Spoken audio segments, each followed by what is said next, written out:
Topic from the cardiac surgery is about the aneurysm.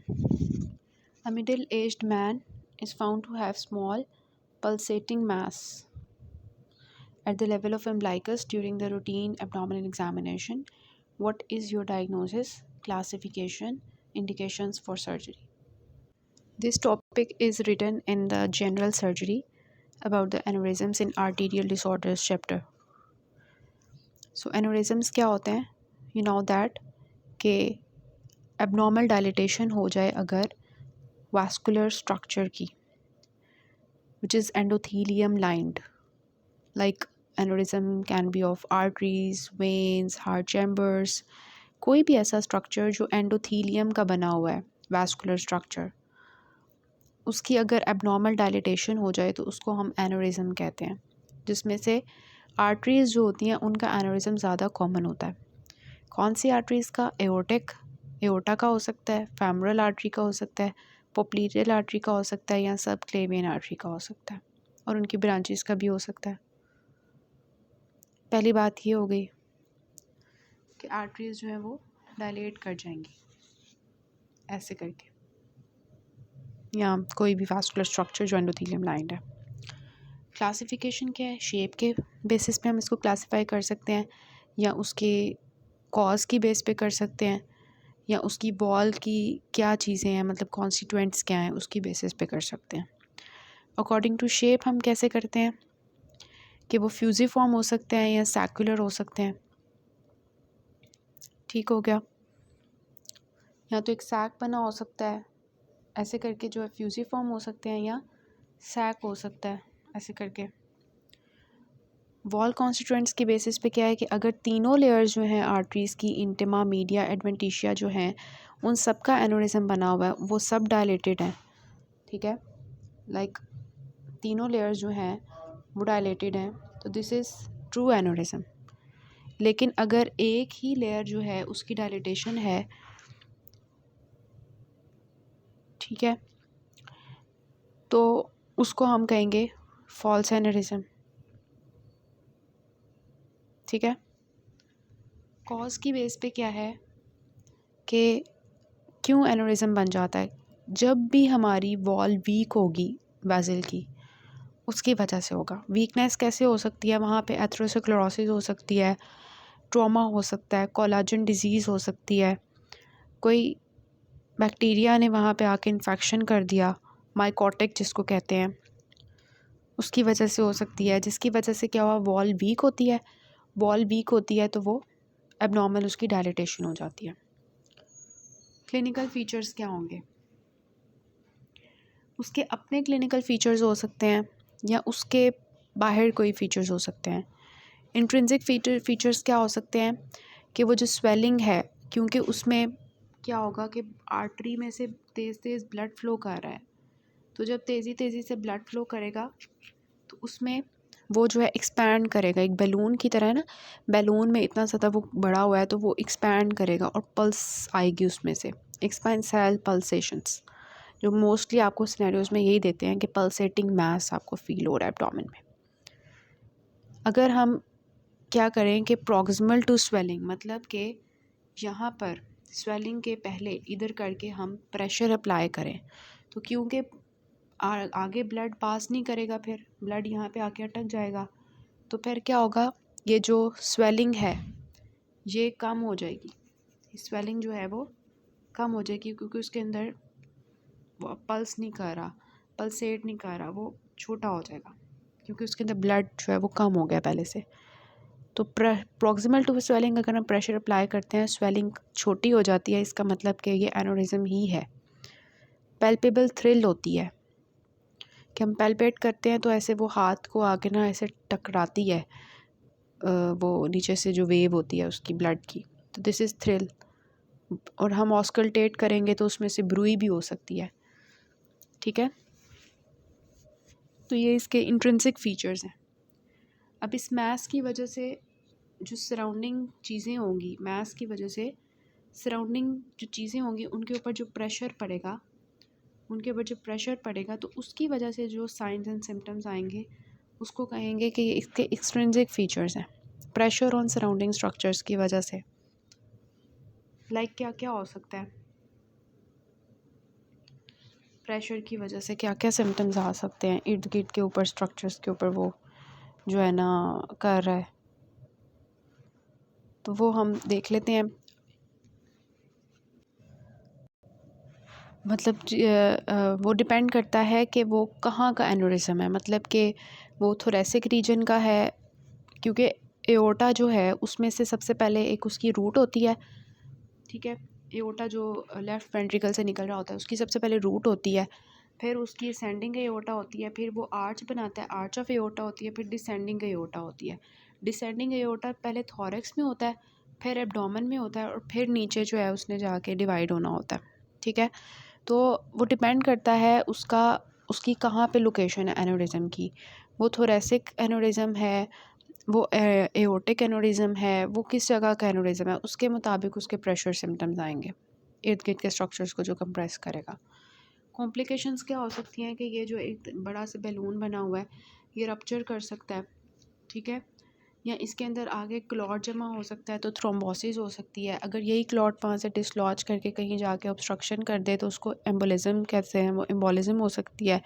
इसके pressure symptoms हो सकते हैं जो इर्द गिर्द स्ट्रक्चर्स के ऊपर कंप्रेशन करने की वजह से आएगा, या यहाँ पे जो है ब्लड स्टेसिस की वजह से इन्फेक्शन हो सकता है।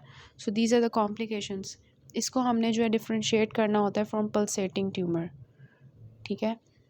तो अब जो है आपके जनरल सर्जरी में एब्डोमिनल एनोरिज्म का और पोप्लीटियल एनोरिज्म के बारे में लिखा हुआ है, जबकि सिस्टेमिक सर्जरी में आपको थोरेसिक एनोरिज्म के बारे में पता चलेगा। तो सबसे पहले हम थोरेसिक एनोरिज्म की बात करते हैं, फिर हम एब्डोमिनल और पोप्लीटियल एनोरिज्म की तरफ चलेंगे, सीक्वेंस वाइज चलेंगे। तो अब आपने ये वाला जो टॉपिक है सिस्टेमिक सर्जरी से करते हैं, डोगर से ही, कि aneurysm is localised dilatation of blood vessel. अब ये इसकी क्लासिफिकेशन है कि depends upon the part of aorta involve, ascending aorta हो सकता है, arch of aorta, descending aorta हो सकता है, या थ्रोएकोएब्डोमिनल एओर्टा जो है वो इन्वॉल्व हो सकता है, ठीक है। कॉजेज़ हमने वहाँ पे भी देखे हैं, एथेरोस्क्लेरोसिस है, कनेक्टिव टिश्यू डिसऑर्डर्स हैं like Ehlers Danlos syndrome, Marfan syndrome, infective causes हो सकते हैं लाइक माइकोटिक या सिफिलिस, इन्फ्लेमेटरी कॉजेज़ हो सकते हैं जिसमें एओर्टाइटिस, इन्फ्लेमेशन अगर हो जाए वेसल वॉल की, या ट्रॉमा की वजह से हो सकता है। क्लिनिकल फ़ीचर्स क्या हैं कि ज़्यादातर जो हैं ये एसिम्प्टोमेटिक होती हैं। हम जब चेस्ट एक्सरे करवा रहे होते हैं तो तब हमें नज़र आ जाता है अच्छा ये तो थोरेसिक एनोरिज्म बना हुआ है, ठीक है। और इसके अलावा पेशेंट जो है क्योंकि प्रेशर सिम्टम्स हो रहे होते हैं तो प्रेशर की वजह से पेन हो सकती है पेशेंट को। अगर वही ना प्रेशर सिम्टम्स आ रहे हैं, अगर वो रिकरेंट, क्योंकि थॉरैक्स में है ना, तो थॉरैक्स में जो जो स्ट्रक्चर्स होंगे उनके ऊपर प्रेशर पड़ेगा, लाइक रिकरेंट लैरेंजियल नर्व के ऊपर अगर ये प्रेशर डालता है एनोरिज्म तो उसकी वजह से होर्सनेस ऑफ वॉइस होगी। इसी तरह ईसोफेगस जो है वो भी वहाँ पे पड़ा होता है, उसके ऊपर कंप्रेशन होगी तो उसकी वजह से जो है ईसोफेजियल कंप्रेशन की जैसे डिस्फेजिया होगा। इसी तरह अगर ये वहाँ पे ब्रोंकस के ऊपर प्रेशर डालेगा तो उसकी वजह से क्या होता है, रेस्पिरेटरी सिम्टम्स आना शुरू हो जाते हैं, ठीक है। अगर एओर्टिक के बिल्कुल रूट के ऊपर एनोरिज्म बना हुआ है तो उसकी वजह से जो है वो क्या होगा कि जो ब्लड होगा वो पीछे लेफ्ट वेंट्रिकल की तरफ जाना शुरू कर देगा, जिसको कहते हैं एओर्टिक जो है ना रिगर्गिटेशन हो रही है। अगर ये रप्चर कर जाता है जैसे कि हमने इसकी कॉम्प्लिकेशंस में देखा है, तो उसकी वजह से अगर ये थॉरैक्स में रप्चर करेगा तो ऑब्वियसली हार्ट के गिर्द ब्लड इकट्ठा हो जाएगा, जिसको कहेंगे कि दिस इज़ कार्डिक टेम्पोनाड हो गया। और इसके अलावा जो है हीमोथोरैक्स हो सकता है, और इसके अलावा हेमोप्टिसिस हो सकती है। तो रप्चर की वजह से क्लिनिकल फ़ीचर्स हो सकते हैं, प्रेशर की वजह से क्लिनिकल फ़ीचर्स हो सकते हैं, और उसकी पेन हो सकती है। मोस्टली ये एसिम्प्टोमेटिक होता है, हम चेस्ट एक्सरे करवा रहे होते हैं तो हमें नज़र आता है वो इसके अंदर तो एनोरिज्म बना हुआ है। Otherwise depends upon its size कि वो कितना है, उसके मुताबिक इसके सिम्टम्स आ रहे होते हैं। ठीक हो गया। इन्वेस्टिगेशंस हम क्या करवाएंगे, हम इकोकार्डियोग्राफी, क्योंकि ये थॉरैक्स का है तो यहाँ पे थॉरैक्स में हम इकोकार्डियोग्राफी करवा लेंगे, ट्रांस थोरेसिक या ट्रांस इसोफेजियल सीटी एमआरआई करवा लेंगे तो एनोरिज्म जो है वो हमें नज़र आ जाएगा। ट्रीटमेंट क्या होगा, हम क्या करते हैं, सर्जरी करते हैं।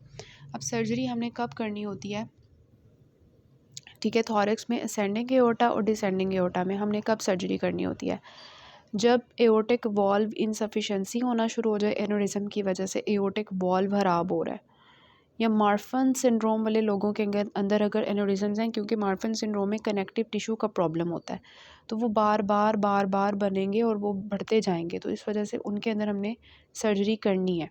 पेशेंट्स को सिम्टम्स आ रहे हैं जो हमने पीछे देखे हैं इतने ज़्यादा, और उसका डायमीटर 5 to 6 सेंटीमीटर का बहुत बड़ा एनेरिज्म है, सिम्टम्स लेके आ रहा है, मार्फन सिंड्रोम के लोगों में है और एओर्टिक वॉल्व को ख़राब कर रहा है, तो हम क्या करेंगे, सर्जरी करेंगे। ठीक है। डिसेंडिंग एओर्टिक एनेरिज्म में भी सेम चीज़ है कि अगर वो उसका डायमीटर 6 सेंटीमीटर से बढ़ गया है या उसके सिम्टम्स आना शुरू हो गए हैं या एकदम से वो इनलार्ज कर गया है, तो इसका मतलब अब हमें सर्जरी की ज़रूरत है। ठीक हो गया। अब सर्जिकल ऑप्शंस हमारे पास क्या होते हैं कि कौन सा पार्ट ऑफ एओर्टा इन्वॉल्व हो रहा है, उसकी बेसिस पे हम सर्जरी करते हैं। अगर एओर्टिक रूट इन्वॉल्व हो रही है तो हम क्या करते हैं, क्योंकि एओर्टिक रूट के ऊपर क्या मसला होता है कि हमने पढ़ा है कि रीगर्गिटेशन का मसला हो सकता है, एओर्टिक वॉल्व ख़राब हो सकता है। तो इस वजह से हम क्या करते हैं, अगर एओर्टिक रूट के लेवल पे एनेरिज्म है तो उस वॉल्व को हम क्या करते हैं, निकाल देते हैं और उसके एओर्टा जो है उसको एओर्टा उस वाले हिस्से को और उसके साथ साथ उसका वॉल्व निकाल देते हैं और उसकी जगह पे हम एक ग्राफ्ट लगा देते हैं जिसको कॉम्पोजिट ग्राफ्ट कहते हैं। ठीक है। अगर हमारी आर्च भी इन्वॉल्व हो गई है अलॉन्ग विद द अगर हमारी एओर्टिक आर्च इन्वॉल्व हो गई है तो उसकी जगह पे हम डेक्रोन ग्राफ्ट यूज़ करते हैं। और अगर डिसेंडिंग एओर्टा है तो उसमें हम एंडोवास्कुलर स्टंट डालते हैं। ठीक है। तो अगर तो हमारा आर्च ऑफ एओर्टा अगर हमारी एओर्टिक रूट इन्वॉल्व हो रही है तो कॉम्पोजिट ग्राफ है। अगर हमारा एओर्टिक आर्च इन्वॉल्व हो रही है तो डेक्रोन ग्राफ्ट है। अगर हमारा डिसेंडिंग एओर्टा जो है वो इन्वॉल्व हो रहा है तो एंडोवास्कुलर स्टेंट है। ठीक हो गया। तो these are the surgical options we actually decide for this. So this is the composite graft we use for the aortic root aneurysm, and this is the Dacron graft we use for the aortic arch aneurysm, and this is the endovascular aortic arch repair या फिर descending aorta के लिए भी हम ये जो है वो यूज़ करते हैं। ठीक हो गया। नेक्स्ट इज़ एब्डोमिनल एओर्टा जो है उसका अगर एनेरिज्म बन जाए तो most common type of large vessel aneurysm जो है वो एब्डोमिनल ही होता है और इसमें जो ज़्यादातर कॉज होता है दैट इज़ एथ्रोसेक्लेरोसिस और ज़्यादातर जो है रीनल आर्टरी जहाँ से निकलती है ना उसके बिलो लेवल पे होता है।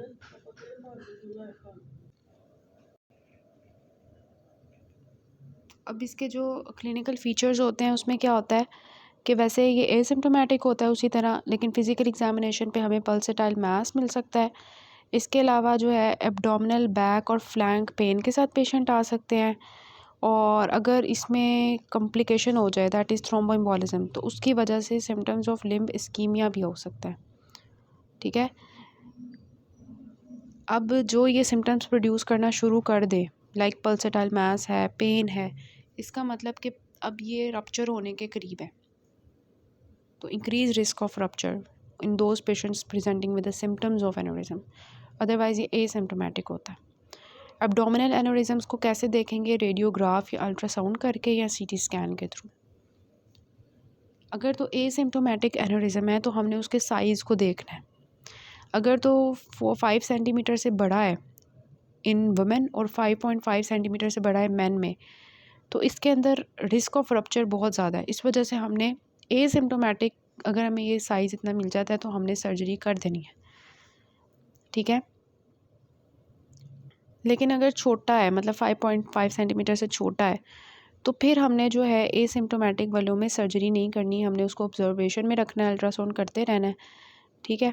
लेकिन अगर वो 5.5 सेंटीमीटर इन मैन और 5 सेंटीमीटर इन वुमेन से ज़्यादा हो जाए तो फिर हमने एसिम्प्टोमेटिक में जो है वो सर्जरी करनी है। अदरवाइज़ जो एसिम्प्टोमेटिक होते हैं और उनका साइज़ छोटा होता है, वो 5.5 सेंटीमीटर से छोटे होते हैं, उस केस में हम जो है ड्रग्स से ही इसको ट्रीट करते हैं। लाइक पेशेंट को हम स्मोकिंग अवॉइड करवाते हैं, बीटा ब्लॉकर्स देते हैं, स्टेटिन्स देते हैं और उनके रिस्क फैक्टर्स को अवॉइड करवाते हैं, तो इससे ये ठीक हो जाते हैं।